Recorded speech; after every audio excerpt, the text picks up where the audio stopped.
I want to start by giving a little shout out to our sponsors, Fieldstone Memory Care of Bainbridge Island. Fieldstone has joined us to support this ongoing Something to Talk About Monday, Wednesday, and Friday from the Bainbridge Island Senior Community Center. And they offer innovative and compassionate care worth the wait. They're up on Rolling Bay, and you can now schedule a tour of their beautifully appointed apartments at 360-271-2530. That's 360-271-2530. And I thought that it might be fun today to just compare notes about some of the things that you have been reading, that I have been reading, and see if we have any recommendations for books that we might recommend to each other and to others who are watching this later. I know that I just finished a book called Apiragon, which is a kind of a long novel. It's kind of interesting. Apiragon is a word that means a geometric object with an infinite number of sides, but an infinity that can be counted. So each thing is a real. There are no irrational numbers. It's all a real thing. So you could say, I want to go to this section, and that section will be there. And it is a story about an Israeli and a Palestinian who both lost children due to the ongoing conflict around the occupation, and their experiences over time of dealing with that, and they become sort of traveling lecturers together. It's written by Colin McCann, and he wrote, I think, When the Great World Spins or something like that, which was about the guy who did the tightrope walking between the trade towers. And that tightrope walker actually makes an appearance in this book, but it's an interesting book that goes, there are very many chapters. They count up to 500, and then they count back down to 1. So I guess that's sort of the geometric shape of the book. And so you could spell the book's name, please. Spell the book's name. A-P-E-R-I-G-O-N.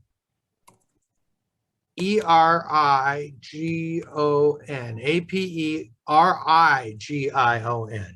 Is it P as in Peter or B as in boy? P as in Peter. Apiragon. In other words, a paragon.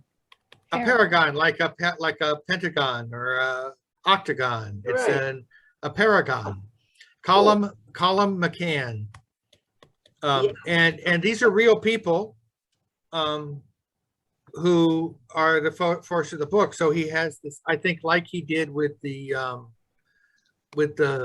Great World Spinning, Let the Great World Spin, which was also about a real character.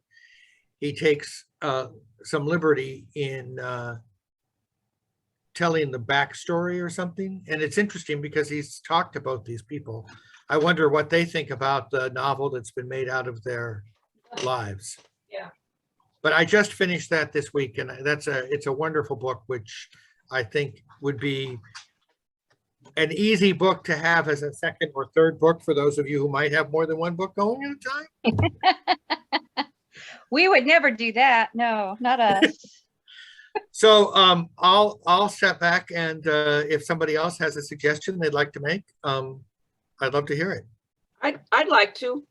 The book that I'm reading for my book club is called The Weight of Ink, this is on backwards, but maybe you can see it. No, we see it from our perspective. It's Rachel good. Kadish, Yeah. K-A-D-I-S-H. And have any of you read this? No, but I've heard good things about it.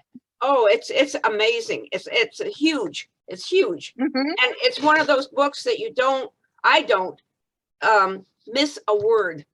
I got to read every single word, but it's done in 2 different time periods. It has to do with scribing and writing. And what happened is there was a bunch of literature, pamphlets and pages found in this is not true, in an old house over in London. And there is a woman who is a professor at the university there at London, I don't know which one, and a young intern who start uncovering what this trove of papers are. And it would look to be as it's been written by a person who is an intern with a rabbi back in the 1600s.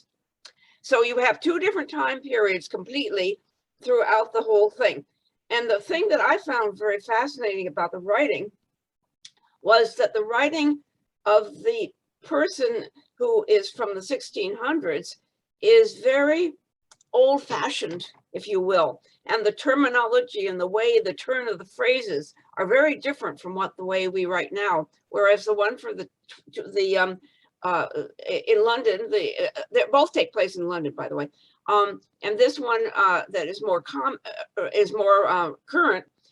in 2000 is written as we would write a normal novel or writing words. And so the two of them, it makes the reading of the 1600 ones a lot more difficult, I think, but I still don't want to miss a word. It has to do with the scribe who was a scribe to a rabbi who was blinded during the Inquisition in 1600. And she, I shouldn't say that. She anyway, it's a fascinating book. The people are going against time here in the 2,000 people are going against time because there's another group of people who have their hands on the papers who are going to publish them. Whereas the main character protagonists of the present time, Helen and Aaron, want to delve more deeply into the papers before they are taken out and published in the mainstream. I can't recommend this more highly. It's a fascinating book. I love archival information anyway. I love history anyway. And if you're at all interested in either one of them, the history is fascinating because the people from the 1600s came over to London. They're Jewish from Amsterdam. So we've got a whole thing about Spinoza in there, who was outcast from the Amsterdam Jews community. A whole lot of stuff on Spinoza, a lot of stuff on various other people, some of whom are real, some of who are made up by the author. I see you have a few. I see you have a few pieces of paper tucked in there on your book when you held it up. This book is from Nancy Lewis. Okay, this is what Nancy Lewis does with her books. She, anytime she comes across anything that's of interest to her on the written page, she writes a note about it. And so for me to read this is fascinating. It was interesting because I talked to her yesterday about this book. And again, this is her copy.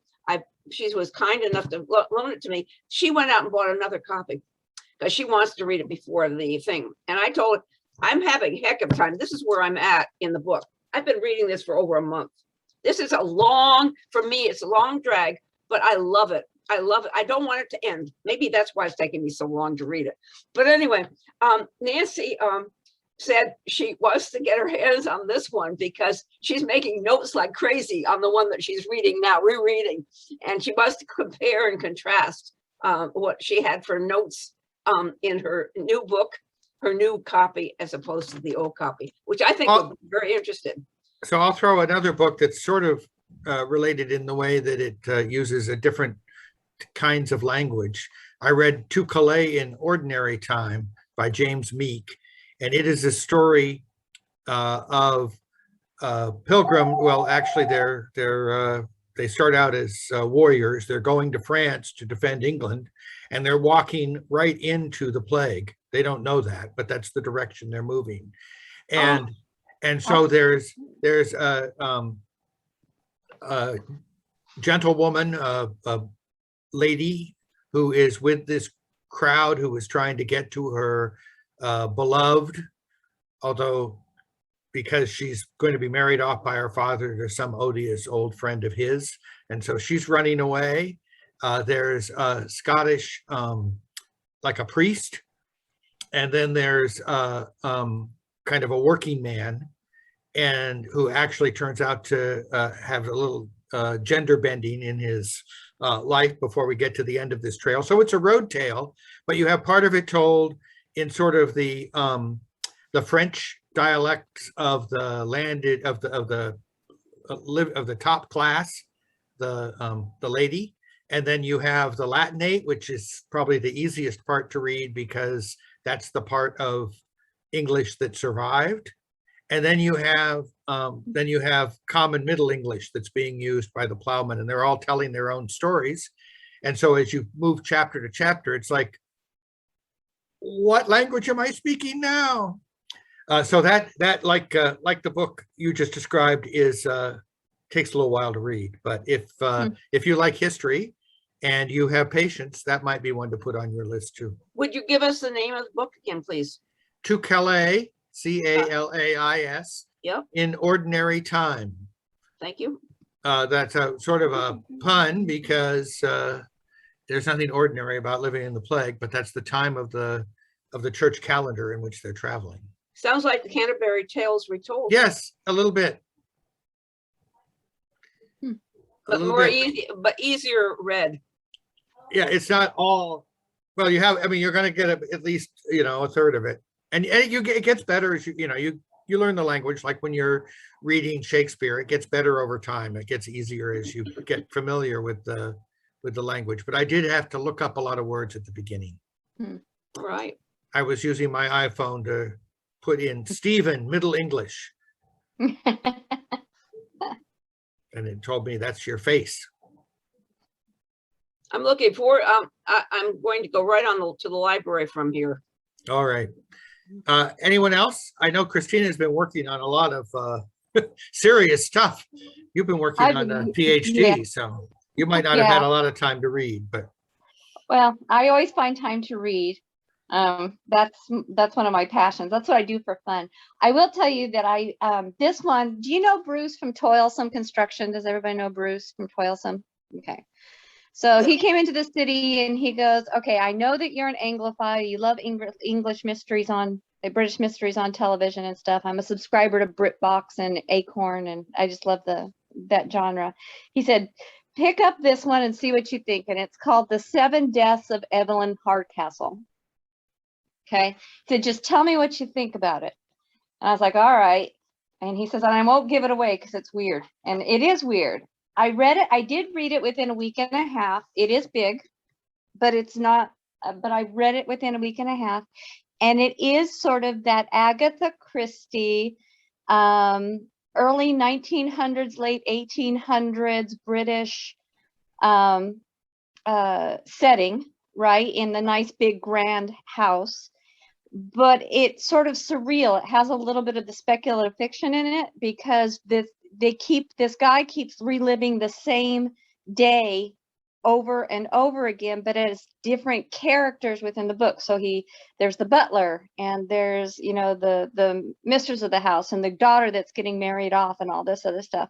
And you do have to solve the mystery, but it does turn out that there's I don't want to give the book away, but there's a reason why you have to keep going and going, and that they have to keep replaying the same day over and over and over again. It was odd, but there was times when I would be reading and I'm like, no way, that didn't just happen, straight out loud. And so if you like those books where you have to you have to really figure out, okay, now who is that character and where did that go? Again, there's time jumping back and forth. If you can keep your head straight on those types of things. It was an interesting book. I really enjoyed it.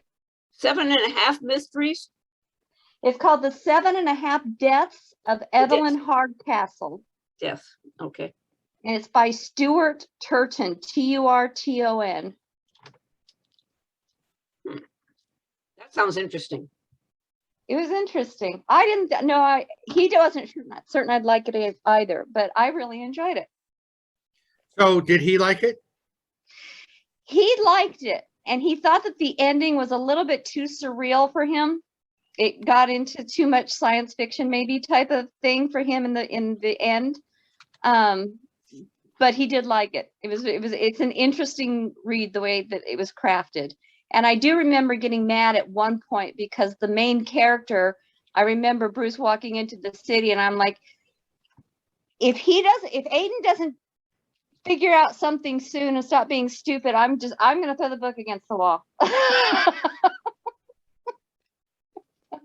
But it reads pretty well. It speeds along.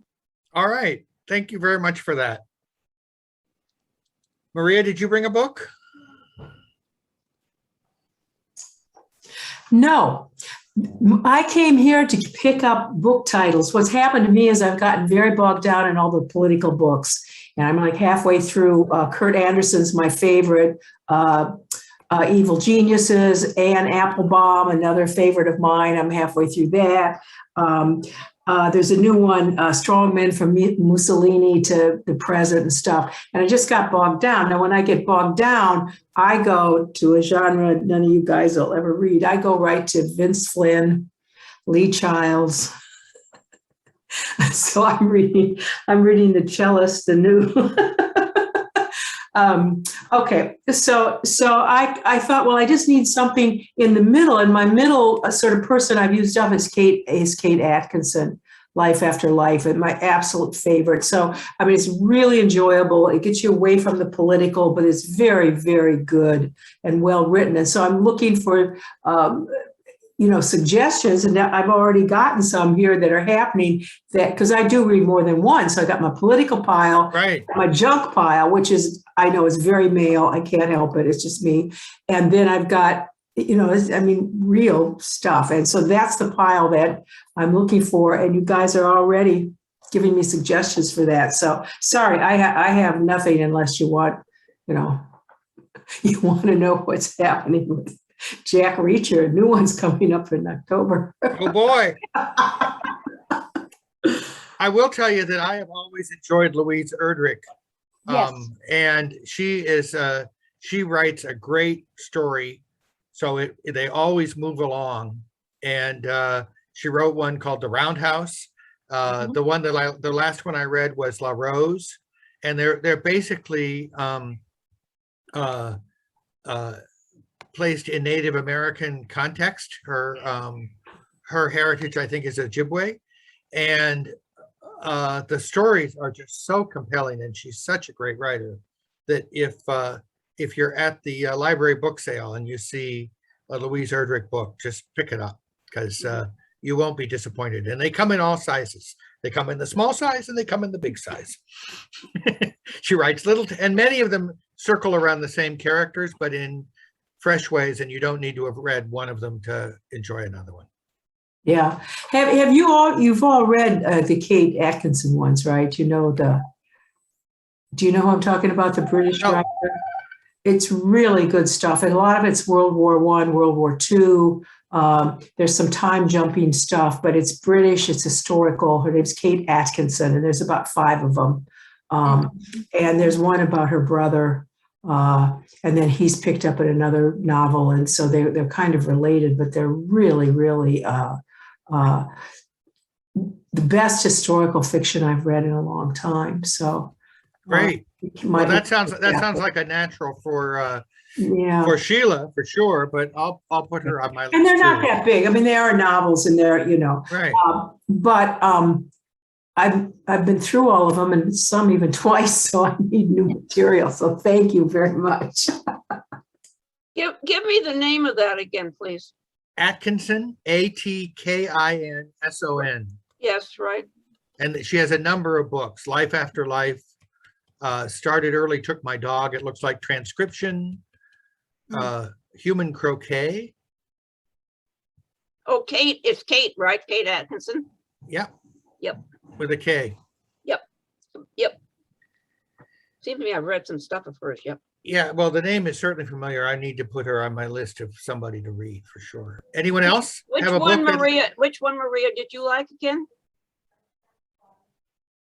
I liked all of them. I started reading them out of order, but I would go in and kind of just follow her order, because the characters do reappear in what happens.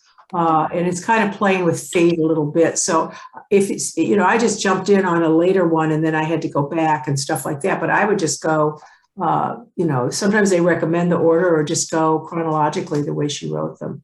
I thought they were all good. So. Thank you. I have, I usually in the summer, I don't read a lot because I want to be outside. I cannot waste the sunshine being, and I know you can read outside, but then I get distracted by the garden and the birds and all that. So I did get this, the little one by Amanda Gorman, who did the poem for and it's called The Hill We Climb, and it's a tiny little book.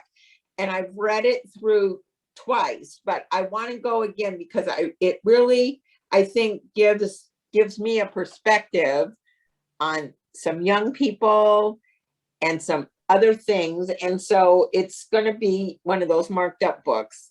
I bought one to give to my daughter for 5th and 6th grade class. Yeah, just to underline, she's the National Youth Poet Laureate. She read at Biden's inauguration. Right, exactly. And it took a while. I had to get on the list, and she's written another book, and I'm on the list, and it was supposed to be out in September, but apparently it's not coming out until October, but I can't wait to get to find that. And so, and a lot of times I'll get a book like this, and then I can reread it, and then I can, make some notes in it and stuff, because it's interesting when, depending, if I read it in spring, what's going on in your life or how you look at things might be a little bit different than it is 6 months later. And so I kind of like to have something small like this, even to carry around if I travel to California to see my granddaughter, to have on the plane and stuff. That's easy just to take, that I don't have to have a big book. And then I got this one called The Color of Law, and I'm going to start to read that. And I'm probably haven't started yet because it's going to make me mad, because it's about how the government segregated America. And I don't know, maybe some of you have written it, through their policies about who can get a loan and all this stuff. And so I haven't started that yet. I want to probably wait till winter. And then there's one more that I got that I'm going to start that, and it's small, and it's poems and stories by Lady Long Soldier, who is an American Indian, and it's her perspective on a lot of things. And I haven't read a lot about, like, on the culture on some of this. I'm just kind of getting interested in that. And so I'll tell you if we meet next time, or if we meet again, how I like that. I promise we will meet again. So I'm just, again, it's a National Book Award finalist, and it's not, it's in smaller bites and different poems. So you can read it, kind of digest it, but it's just called Whereas. And so I'm looking forward to reading that. So that's what I'm reading. But The Color of Law, I really want to read, but I'm not ready to get mad yet. So, so I'll let you know how that one goes too. Great. I am looking forward to reading a book that is co-authored by somebody that I used to work with years ago at Cairo Radio, when it was basically the main news station in town. Oh. Frank Abe is his name, and he's worked for King County, and he's written a couple of books about Japanese American resistance. And this one is a graphic novel that is coming out any day now. It's called We Hereby Refuse, and it tells the story of Jim Akutsu, who was refusing to be drafted at Minadoko. And so there's this resistance story. Hiroshi Kashiwagi, who resists government pressure to sign a loyalty oath, and Mishui Endo, who is a reluctant recruit to a lawsuit against her imprisonment. So these are people who are resisting the internment and basically removal of rights from Japanese Americans in World War II. And so, in a graphic novel form. So I'm looking forward to reading that. Yeah. So can I You're up. Well, I end up spending most of my time researching music. because I always like to give history when we're doing the karaoke. So that's where I spend a lot of my time. But because of the, and I do a little bit of political activism too, just a little bit. I mostly read nonfiction political books. I'm, you know, but I have to say that, you know, the last week and a half, I pulled out an old friend of mine, and it's a poetry book, and it's called Ain't I a Woman? And it's about poetry for women all over the world.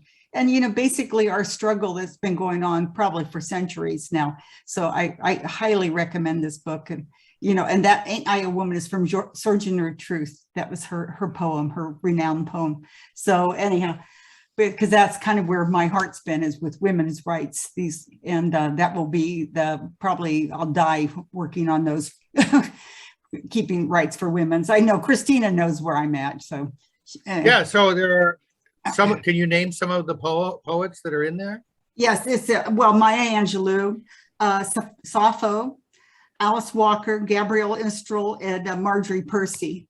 So it's a great book. If you want to borrow mine, but you have to give it back to me. but it's a wonderful book, and you know how we have to really work on sisterhood and keeping women's right, because it is a never-ending struggle. It's never going to end. So anyhow, this is the book that has been close to my heart when I'm not researching music. There you go. That's wonderful. That's a wonderful suggestion. Yeah. So.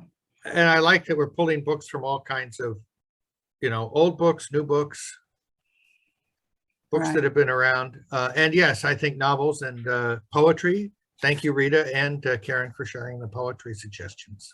Oh yeah. Well, and also I read Barack and Joe. This is a good book. It talks about their relationship, and it helps you kind of, you know, I know that Joe's personal life, you know, he had a lot of tragedy in his life, as you know, but it's just, this is something that's a little lighter because it's talking about their relationship. And I think that kind of gives you an understanding of what he is doing now. It's about the relationship they had. And I know that Joe is consulting about Barack. I know that they're getting together and talking. Oh, yeah. So anyhow, but that was a fun book to read, just to kind of get him to know him better in the political world, not just his personal world, but to see where he's coming from, Joe Biden. So great, and I imagine some insights about Barack Obama as well. Absolutely, yeah. You know, Michelle Obama's book. I mean, I talk about, if you didn't know Barack Obama, after you read her book, you really got to know him. That's such an excellent book. Becoming. It was that you mean belong? Yes. Becoming, yeah. Becoming. Yeah, becoming. I still, the one part in that book that absolutely blew me away. Much of it did. I thought it was like she was sitting on the couch next to me, talking to me, telling me her story. I mean, it was so real. But the thing that really drew me apart was the part when she's at Walter Reed at the hospital, visiting the soldiers, and there's this commotion out in the hallway, terrible commotion out in the hallway, and apparently there's this guy out there who's not allowed to get out of his bed. And he's gotten out of his bed because he said he is going to stand for the wife of of his commander-in-chief. And that's amazing. I just dissolved. Yeah. I just dissolved. And I closed the book. I said, wow, where do I go from here? It's only halfway through the book and I can't go any further. It was, oh my God. Yeah. It was, I mean, it's so real. Yeah. What real people, you know? And Joe Biden and his wife, Jill, they're real people. Yep, absolutely. I mean, if you touch them, they don't collapse, you know? They're real. Okay, we've got a continuation of last Friday's political talk here to finish this up. Yeah. What can I say? You know, doggone. Thank you, everybody, for bringing these great suggestions. Thank you for your participating. I really appreciate it.